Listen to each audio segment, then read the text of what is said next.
Maldives president Mohammed Muizzu యొక్క మొండితనం ఒక బాలుని ప్రాణం తీసింది.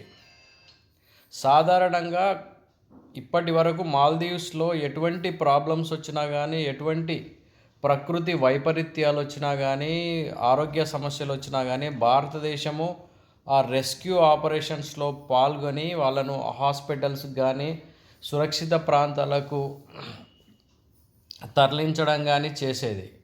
కానీ ఈ మొహమ్మద్ మొయిజు ఎప్పుడైతే ప్రెసిడెంట్ అయిండో అప్పటి నుండి తన మొండి వైఖరితో అనేక మంది ప్రాణాలతో చెలగాటమాడుతున్నాడు. చైనా మీద ప్రేమ, భారతదేశం మీద ద్వేషంతో ఈరోజు ఒక చాలా ఘోరమైన పని చేశాడు.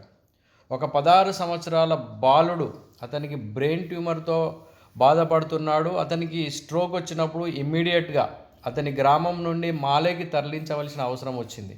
కానీ అతడు భారతదేశానికి సంబంధించిన డోర్నియర్ ఎయిర్ క్రాఫ్ట్ సహాయము తీసుకోవద్దు, ఎయిర్ అంబులెన్స్గా దాన్ని ఎటువంటి పరిస్థితులలో వాడొద్దు అని మొండికేసి కూర్చున్నాడు. సో ఏమైంది, సరి అయిన సమయంలో మాలే హాస్పిటల్కు ఆ అబ్బాయిని చేర్చలేకపోయారు. అతని విలేజ్ నుండి, అతని గ్రామం నుండి మాలే హాస్పిటల్కు చేర్చాలంటే 16 గంటల సమయం పట్టింది. ఈ లోపల బాలుడు తన ప్రాణాన్ని కోల్పోయాడు.